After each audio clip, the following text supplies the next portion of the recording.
This is Algebra 2 with Trig 1C.2b. We are going to solve quadratic equations by using square roots. Okay, you solve a quadratic equation using the square root method. You can use the square roots to solve some quadratic equations. Not all quadratic equations can be solved using square roots. These are some examples. In the past, we've had a standard form of a quadratic with an A term, B term, and a C term. You cannot use the square root here. Cannot use the square root. Even if you're working with numbers like 9, 16, or 25, you can't do that. Because it has a B term and because of the other minuses or pluses in here, you cannot use square roots. So what we're going to do is come down and divide by 5. You have to isolate the variable squared. So in this case, we get x squared equals 16. 80 divided by 5 is 16. And then I'll write it twice just so we can see that we're taking the square root of that step. You'll probably just put the square root right over your work. Take the square root of something squared is x. Take the square root of a perfect squared gives you 4. Now here we need to have plus or minus. Because you're taking the square root of both sides of an equal sign. We can test that in a calculator or probably in our heads.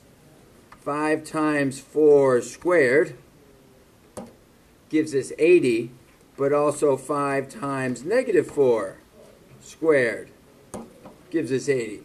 So we have two different ways that x could be that produces 80. That's why we have a positive answer and a negative answer.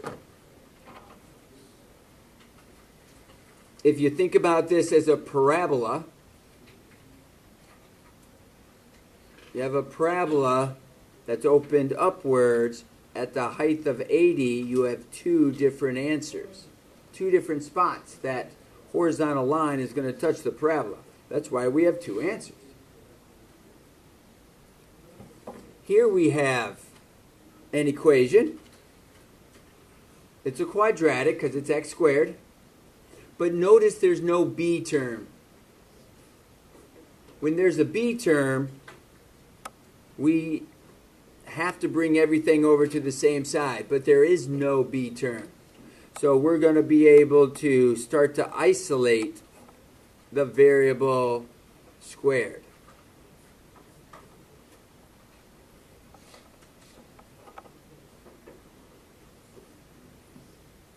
So we have 2 times x squared. We have to isolate the x squared. We got to get that by itself. So we need to divide by 2. That leaves us x squared equals 25.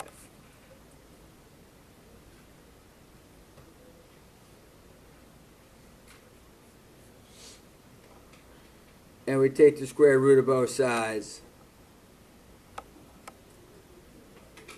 Because we're taking the square root of both sides of an equal sign, we're going to have plus or minus.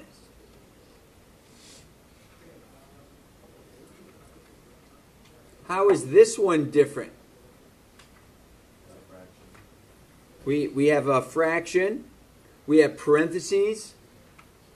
We do not have a b term. Not the way it's written. So I'd suggest to multiply by the denominator. We don't divide by a fraction. We multiply by the denominator.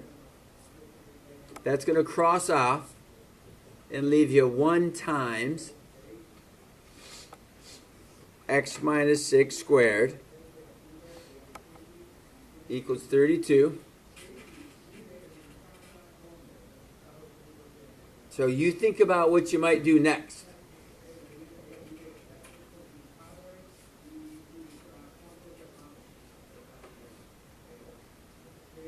So here we're going to have our x minus 6 squared. We're going to take the square root of that and take the square root of the 32. So now you can see that we multiplied by 4. We got this row. We took that row and we took the square root of both sides. When you take the square root of something squared, that's what we're taking the square root of. We're not taking the square root of x. You can't do that. You can't take the square root of a negative or a plus even.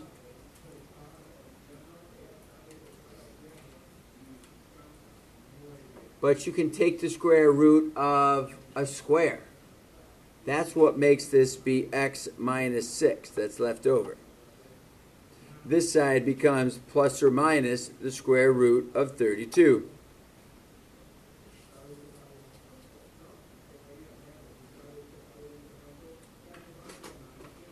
Now you want to think about what would you do here? Can you write down the next few steps without looking up and down a whole bunch of times?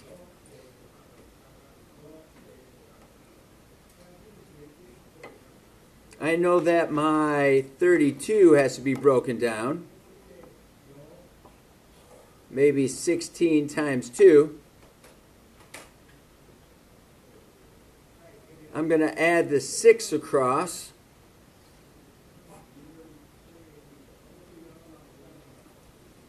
That's going to give me 6. Now watch where the plus or minus goes. Very important. The plus or minus is connected to the square root. When you take the square root of 4, it is still part of the square root. Square root of 16 is 4. So it's plus or minus 4 root 2.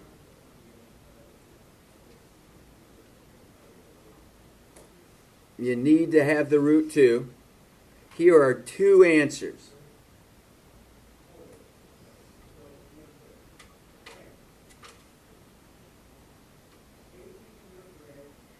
You have a value of 6 plus 4 root 2 and a value of 6 minus 4 root 2.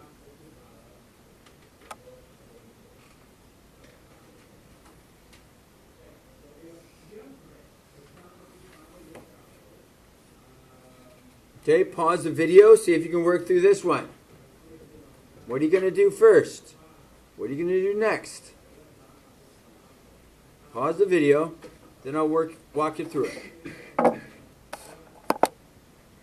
So of course we'd want to bring our like terms over. We're trying to isolate our x squared. So we multiply by the denominator. Whenever you have that fraction, many times we can just multiply by a denominator to help eliminate it. So that isolates the x squared, gives us 100, and of course the square root of 100 is plus or minus 10 if it's in this equation. X squared equals 100. When you take the square root, we get plus or minus 10.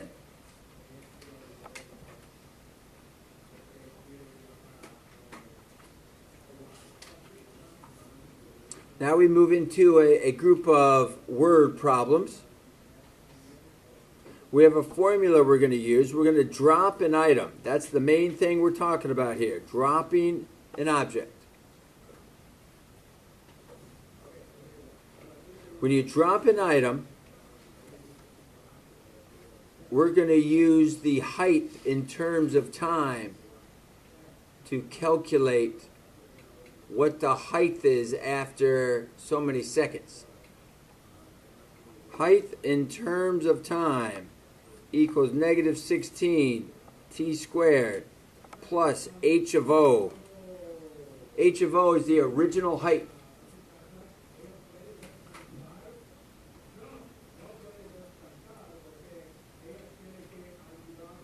So this formula, the 16 is never going to change, but the h of o might.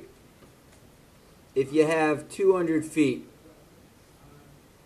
your formula is going to put a 200 in that spot, because that's the maximum height that you're starting at. Notice the parabola is upside down. That's because negative 16 with the t squared. Upside down parabola. But we'll only be using positive t values because we're in the first quadrant.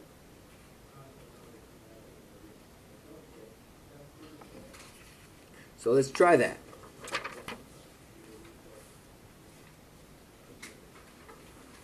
We're going to drop an object so we know what formula we're going to use.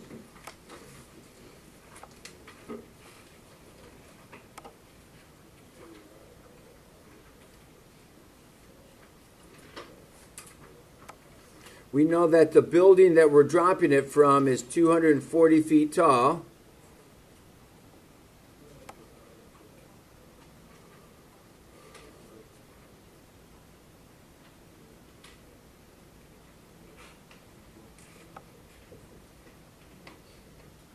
So you're up here on top of the building. You're going to drop the item off. It's going to fall straight down. When we looked at that chart, it looked more like it curved out. But that's not true. It's in terms of time. So after 1 second, how high up is the object? After 2 seconds, how high up is the object? After 3 seconds, how high up is the object? So these are seconds. This isn't distance from vertical.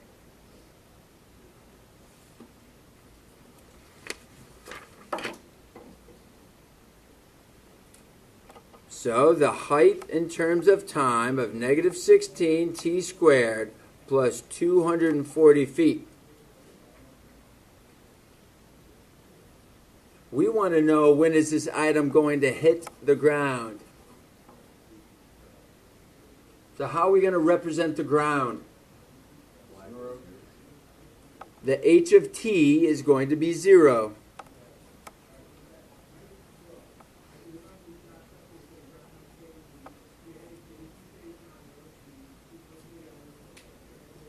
Now there's two main ways to solve this. You might be able to work with some factoring options here, actually. But since it does not have a b term, take a note of that. This does not have a b term. It's okay to move a value to the other side. Often people want to move the 240 over here, which totally works. But moving the negative 16 to this side to make it positive 16 would be a pretty good choice. Got to move something. Move the negative number. But I would assume most of you will subtract the 240.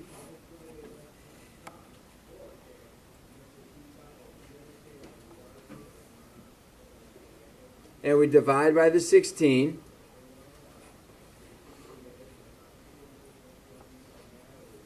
And a lot of people feel that they need a calculator to determine this. But let's talk about it real quick. 16 goes into 24. Everyone here knows this. How many times does 16 go into 24? 1 time. So we can put a 1 on our paper. So 16 goes into 24 1 time. You're at 16. 1 times 16 is 16. How many more do you have to go to get to 24? We have to go 8 more. So 16, 17, 18, 19, 20, 21, 22, 23, 24. There are 8 values. So we can put an 8 next to the 0, and 16 goes into 80 5 times. So 16 should go into 240 15 times. So you can do some of these calculations without a calculator. They can all be done like that. Sometimes it's helpful, Sometimes it's not. So I'm going to take the square root of both sides.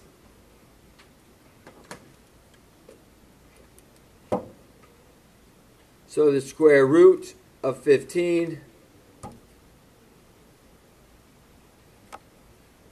equals plus or minus 3.87.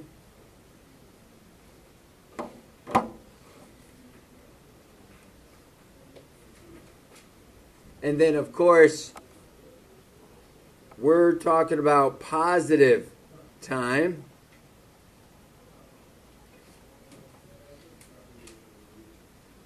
So we're just dealing with the 3 point, and if we're going to round to the nearest tenth, I should practically or perhaps discuss that, and we should be at a positive 3.9.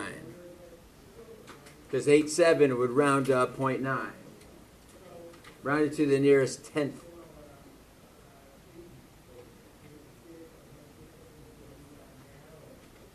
The last one.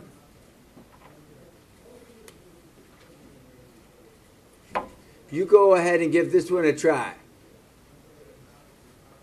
Pause the video. See if you can work through this. So we see that we have the height of the wave. H is the height of the largest ocean wave when the wind speed is S knots. So what is the wind speed? What is the S for a 20-foot wave? A wave is your H. What is the height? We have S squared. So a lot of people make a mistake here, and they take the 20 feet and they throw it in for S. They just think that they plug in and do their calculation. But you have to think about what your variables are representing. The height is your H, and that's of the wave, and the S is the knots. So we want to know what is the wind speed, in other words, what is the knots for when the height is 20 feet of the wave. So if you can imagine, perhaps your house might be in danger if the wind gets to a certain amount and creates waves of 20. All right, we don't want 20-foot waves. So what does that wind speed have to be before we get nervous? So let's do the calculation. So we divide by our A term. We know that 20 divided by 4, 20 divided by 4 is the number 5.